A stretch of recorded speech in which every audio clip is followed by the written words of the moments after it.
Opposing Gloves here, and today I'm going to show you how to make this sound. It's a very useful sound for electro type things. It was a sound design request originally. This is the original.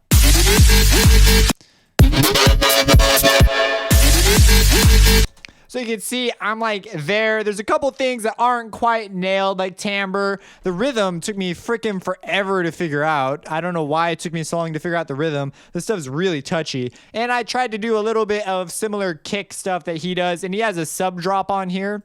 And so I have a separate sub that I did not add in for this part, but if I add it in, it's a little too loud. I didn't really bother mixing it, so it's probably better left off. But anyways, we're gonna look at how to make this. This is from Dyro and Headhunterz, Cyborg. I believe it's called Edit Remix, whatever it is. And it was requested on my website. I went and checked, and I saw Chris Aviro. I don't do these too often, but he's the only new one since then, so I decided to do it. It's a wobble type FM synth, and so I was like, hey, what the heck, I'll do one of these. I like to focus on my content, but if you have a sound design request, hey, you know, one day I might just feel like doing it and go do it. So who knows? So it comes from, the sound lives in a patcher. I'm really becoming a fan of this patcher workflow jazz. I'm just going to close the Edison. And so this is it. I'm pretty sure I figured out what they did. I decided to do some outsourcing things because they're easier to control and mess with and have some cool features. So let's talk about this. So besides the drums are just some drums from a Vengeance pack. They're not that crazy. The patch itself, if we go into Citrus, it's going through, I guess we should look at general signal flow first. It's going into it's a Citrus going into an EQ, which is both EQs are linked up to this automation here. And you see it does not move that much, even though it goes all the way up and down. I did that by limiting the max and min values. If it's too great, you see, that's not going to fly. So I linked it up to there. It's a band pass with the widest Q I could possibly get. So that is what that is. After it goes into a Maximus. Maximus just being used for expansion, basically. I expand the mids a bit. I don't do anything to the lows. And I expand the highs a crap ton. And then after Maximus, it hits a delay. So it's being rhythmically affected, and then it hits the delay because I didn't want to delay the whole signal and then band pass it. That would sound actually, I can show you what that would sound like. If we were to, I'm just going to move the delay. So we could take the delay, move it off that, and we could put it before, like so. And then we could link up the Maximus out. See, it's not nearly as clean. It sounds super muddy. And so of course, that is the reason why you want the delay after. It doesn't sound so muddy anymore. So there's a lot of clicking. Anyways. See, it's just way more cut and dry. And so after it hits Maximus, it hits that delay. And that delay is a super, super tiny delay. And the cutoff's where it's at, because the nice thing about this delay is you can filter it before it's fed back into your signal. And so you can only feed back a portion of it, which makes it sound pretty clean. And then I have another band pass. Now, when I'm about to show you, you're going to have an enormous cut right here. This band right here you won't have very much high end. So I ended up just boosting all the high end right here instead of sending it through another compressor. And I liked the way it sounded, so I kept it. And that is what happened there. And you see this one moves in the same fashion as the other one. So if I were to play it. But as you see, as it moves down, the high frequency actually goes down because the boost isn't happening because it's the Q, as you'll see, is not as wide though. It's a much smaller Q. So it gives us a little more high-end control and frequency action. Now let's get down to the sound design side of things. So on the sound design side of things, we have a mess going on. This took me forever to figure out. Well, not forever, but it took me a good chunk of time. This is one of the sounds that I felt like I got pretty close on the first try. That's a plus right there. Normally I don't get so close on the first try. So this was a move. The ratios were set after the fact. So whenever you're doing FM, I knew from listening to it, I'm like, that definitely has some chorusing delay on it, and a delay probably because it's got that metal delay like texture. It's a single delay, something within some psychoacoustic effect areas from the whole so as you see the delay here. The delay itself is not heard. It's in the Haas effect territory, so you can't detect the delay, but it changes the timbre, and you can detect that. So we have, so anyways, I selected this, and if you've not watched my FM synthesis from the ground up, go watch that, because it's a series that teaches you how to do this. Otherwise, a whole bunch of these decisions just look like random decisions, and they were not random decisions. A lot of times I was using things that I teach as principles over there. So one of the things you'll notice is when you're doing this and you're setting up these LFOs for the first time, you're going to get a lot of like sort of clicky stop motion. That's what the min and max were there to sort of stop. And another thing I did to sort of doctor it is I turned on 1, and so it had an ever so slight slope. It's still pretty fast. If I play it, which is not playing because I have not selected it. So it still happens at outrageously fast rates. By the way, that's what it sounds like without the automation. It's actually a pretty cool sound. You can do a lot of interesting things with that. It's very popular sort of timbre nowadays, probably because it's kind of difficult to achieve sometimes. So yeah, so that's there to help it out. Without it, doesn't sound like a big deal, but when you process it, it makes a big deal when the filter moves. So that's one reason why that was there. It was just for the very initial attack. All the rest of the automation, it's a continuation of a note, so it doesn't really matter. And what is going on here is it is a sine wave being parallel FM'd by 5 and by 2. And 5 contributes massively to this texture. If I mute it and play it, that's what you get. This is with 5. So 5 is a sine wave going in parallel, and it is at that ratio. And this ratio is something that I could tell whenever you listen to a timbre like this. If you listen, you hear like a chord, not in the sense that it's a timbre, because a timbre is essentially a chord, and in a very weird sort of way. But here you can very easily tell that there are two separate things. What I'm talking about is the typical house lead, or let me just open up a massive. Massive is great for demonstrating this. So if you ever get into house and you like those kinds of leads and things, there is a kind. I've recently set it up to open up on that preset. I shouldn't have done that. So we're just going to make a quick, I want to show you this just so when you're listening, you know what I'm talking about. So I knew that it was going to be something like this. So I'm going to change, I have massive from the ground up in case you're interested on what exactly I'm doing here. Actually, I don't know why I'm touching that, but anyways. And we're going to take both of these up 2 octaves. And you know what? A square wave will do fine. And maybe in the middle. Okay, so what is the idea here is if you move one off by like, I don't know, 5 or something. That's sort of a sound, and it sounds really nice if you throw a reverb and a chorus on it and dial the chorus rate and depth back. And then if you were to filter that, you would essentially get something that's kind of close, not in timbre, but in idea to the original sound. And so after this, the FM is solely to establish timbre. So all these knobs right here I'm just hunting to get the timbre. But the idea, so that's some of the ratios why they were so difficult to pin down, was that the timbre was pretty darn complex. And this does sound like FM, like it was probably accomplished with FM. And so yeah, so that's why I went for the ratios or some of the ideas. You'll notice the volume is down. So you have two options in Citrus. You can control the modulation here, but that's not the same as controlling the volume of the individual operator. So I wanted to control the individual operator, so I had to turn the volume down here. This changes how much is put in the mix. This changes the modulation index. They're two separate things. Don't get them confused. So I had the amount of modulation index that I wanted. I just had too much volume of that. So this is sort of like mixing it after it's been FM'd. So that's what's going on here.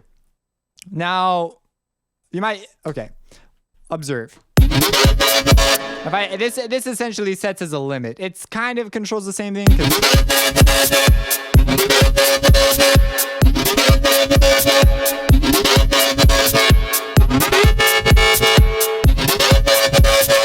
There you go. That's what I meant to say. I got a little weird with the words, but I'm relatively sure that's exactly what's happening. So operator 3 is going out. It is just at a ratio of 2. Actually, it's not going out. it's FMing 2. So it's creating a secondary timbre in serial just to let me get it 2 and sort of mess with it a bit more.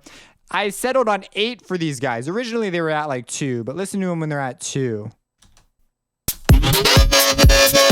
You can hear that saw wave come through clear as day. So what's interesting is when you do things like move it up a ratio of 8 and you have them FMing each other, and this one's FMing itself by the whole way. So theoretically, I'm not sure exactly what the order is that the FM happens.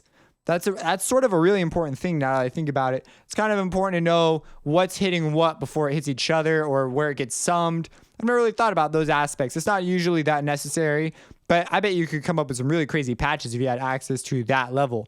And what it is this. So 8, and this is essentially a saw wave being FM'd by 2. But again, I'm pretty sure it'll feedback before 2 hits it. So that's kind of an interesting thing in parallel. I can't believe I've never really thought about that. What is the order that these things hit each other? I believe they go, it would make sense to me or be intuitive that happens in serial. Maybe they have a weird parallel thing where they're able to do it all at once. I don't know. I don't know what the deal is. But anyways, I'm familiar with the timbres that come out, and you can be too through the series. And 4 is a triangle wave. This is a sub though. You see it's at 1 and it is pretty soft. It's not going out all the way. And that is what's going on there. I expect you to, watch Citrus from the ground up to really get this. If you go over to the effects section, I have a chorus on order of 6. And these are the settings I settled on. You saw what I did with the chorus on the massive. Generalized, same idea. You don't want the depth. The depth has been left at default. I think I didn't touch this too much at all, actually. But when I came over here, I turned the reverb on. And I left it at default, I believe, as well. And it is going out as a mix of effects and dry outs without any of these additional things going on. It sounds like this. So I did not make all those decisions that I just described with obviously by itself. I started off with some general ideas like in massive, and then I went to post. So I knew I had to do this rhythm thing, and I tried a variety of methods. So that's pretty much all there is to this Citrus patch. And yeah, so quick view of all the oscillators. You could pause it, I guess, if you need to. Da-da-da, da-da-da, da-da-da, da-da-da. Cool. Moving on. Now, if we come over here to this Citrus, oh my gosh, to this EQ, you'll see it's this big band. And so I tried a variety of methods. This is my first stage of filtering. Man. And I was messing with 7 and 1 as a low pass and high pass filter. And it was not flying. Actually, yeah. It was not flying. It just wasn't doing what I wanted it to do. And originally I was messing with the Fruity Free filter, but that imposes a 16 kilohertz limit depending on your cue. It's sort of a little touchy. And so I was not giving me the effect that I wanted. Open this up to get a more specific effect that I could more dynamically control. And so eventually I settled on just the biggest band I could get on a band pass. And it was pretty much, I was like, oh yeah, that's what it wants. Because it seems like there's bass in the sound, but not the entire time. And you can definitely hear in the original, there's the kick, and there's totally a separate sub. And there's actually, I think, a separate tone. I can't remember what it sounded like a square sort of. I don't know. But anyways, there's a couple other layers in there that I knew weren't part of that sound. So I knew that this one was pretty thin in the end, but I made mine a little bit thicker because I was making it as an individual sound. So that just sort of happened. I run it in. I've already shown you what's going on in here. Pretty much just a boost on the mids and highs. If you've never used Maximus before, go check out my Maximus in the FL12 Effects series. There's 10 or 11 videos on it. So at this point in time. Next, if you listen to the original, it's got this upper tone. That's a timbral result of a delay mixed with the way they tune the chord. And so I was aiming for this sort of elusive tone, and I was aiming for it using the delay. You know what? I didn't show you what it sounds like without going through everything. So this is just going through the EQ. So you see that was a good fly. There's no high end, and it sounds super sloppy.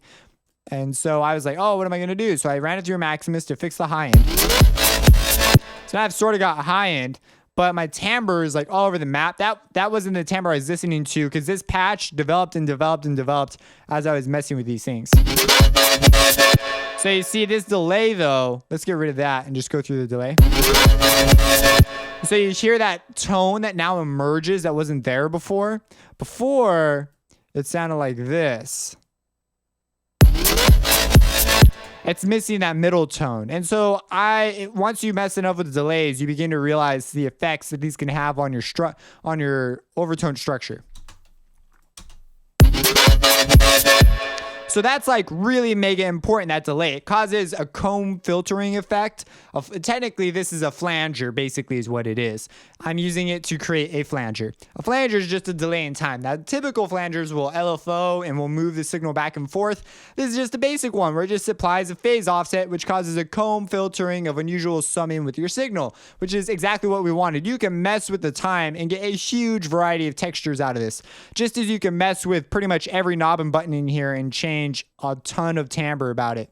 Then finally, I run it through an EQ, which has a thinner band. And so this boost will actually go away when it goes down. And that sounds a lot cleaner because that high end that is responsible for clarity. As you see, when it's all the way down, this goes away substantially, -12 decibels. So that just adds to the clarity of the whole thing. And then you can mix it and do things. As far as the mixing goes, I just slammed it with a kick using a compressor. It also functions as a limiter, or happens to. And you want to be careful when you're doing this. I actually went in and changed it because it was coloring my signal. You want to be careful about how hard it is hitting your compressor over here. Now, in my case, I had a Maximus that also functions as a limiter within it. And there's the whole linear phase thing. I don't think it could make a substantial difference. So this is without linear phase. Let's do that too. That'd be kind of interesting. That's the original with linear phase. Actually, I think that sounds quite a bit tighter.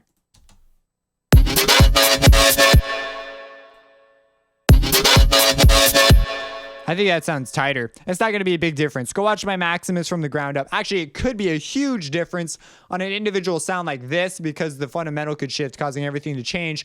But the reason it's not a huge difference in this one is because there's just a huge hodgepodge of just overtones everywhere. There's reverb, there's delayed effects, so the fundamental doesn't play as big a role. That's something that was also a little misleading about this. In order to really get a sense of pitch out of it, you have to turn on a separate sub if you really want a solid sense of pitch. Because now it's a combination of that chord thing with a delay sort of timbre tone up top, which causes an unusual summing, which is something you got to kind of hump for, and you got to know that it's there if you really want to make something close.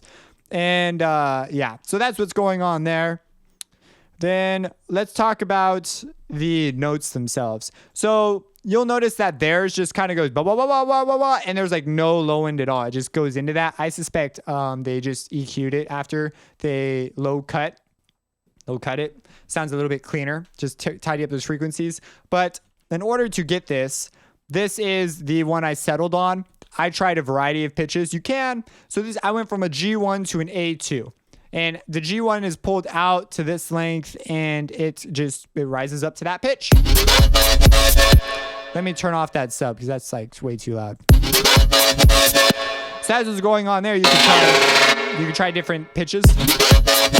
And it just affects the way it goes wah, wah, wah, wah. That's all that this note does. And it also establishes the duration of the note, which at 128 beats per minute is 3 beats. So I settled on G. You can settle on whatever. I think I settled on D. It sort of is nice because D, is a perfect fourth away. So it's kind of a nice deal. It's sort of got a nice ratio to it. So when it slides, that doesn't really matter. You just pick a note that you like. I tried closer notes originally because that's what I thought it was, but I wasn't getting timbres that I really liked. And so what happens is this slide, originally I had it out here too. This slide happens pretty quick. And there are 3 sort of humps that happen if you listen close. You go 1 2 3 dun dun dun dun dun 1 2 3 dun dun dun dun. So it's got a sort of a syncopation. Well, it's got a syncopated feel to it. And so as a result, MIDI music theory, if you want to know more about this, as a result, this rhythm took me a while to nail because I was trying to do 4 and then go in the meter and it just wasn't working. And finally I figured it out. And they've got these sort of things on the weak beats. So you see here's beat 1, or actually let me get off grid. Beat 1, beat 2, they go down and up, and you want to change the curves. It changes the tightness of the sound, gives it a groovier feel to it, that when the filter comes in and out sort of different moments, makes it a little bit better. And so that's the rhythm I eventually settled on, and I'm relatively happy with the rhythm. There are like little nuances here and there, but they're mostly curve related. I got the gist of it. Then the kick of the kick, I listened to the kick and I genuinely thought it's a tonal kick and it sounds suspiciously like something from Vengeance or Vengeance Pack or something. So maybe he made it, maybe he didn't. I don't know. That's the kick I went for, the original. It comes from Vengeance because I had a Vengeance Pack and it sounded like it came from there. And this kick didn't really work out though. So after listening to the mix when it came back though, it sounded okay. I would go searching for another kick, or maybe take out this, make a separate tone, and then mix it with another kick. I don't know. I'd change the kick up a little bit though. And then this was in the same patch. It's the bending drums. So yeah, I just took it there because it was there. He chooses something else, and he's also got this enormous burst of white noise. You know, one of those. And so it's kind of difficult to separate all of that in your head. If you've been watching my critical listening series, it's no problem at all. You can peel apart everything I just said. Like maybe not the first listen because it's an awful lot to take in, but certainly by like the second or third listen, you should be like, wait, that sounds like a separate tone. That's a separate sound. That's a separate thing. That's white noise. And I've spent a huge chunk of time listening to white noise. So it's not even hard to peel that apart. So that's the patch in a nutshell. I am making, or at least I want to make, a bunch of patcher presets because you can just, link up VSTs and do all sorts of manner of weird things and put them up for download one day. I'm not sure. Maybe I'll put this up as a separate download. I am deciding. If you have any questions, let me know. Support me on Patreon. If you have a sound you want to do, there's actually a Patreon level where you can request a sound. So that's kind of a cool thing. At least it exists for now. Maybe it won't exist in the future. I don't know. Subscribe and have a blessed day. It's by Goja, Goja, and it's called Ram. And this is mine. Now give it some listen. Separate it from the drums and stuff. The pitch, I suspect, is a ratio thing, but I feel like I have the texture almost there.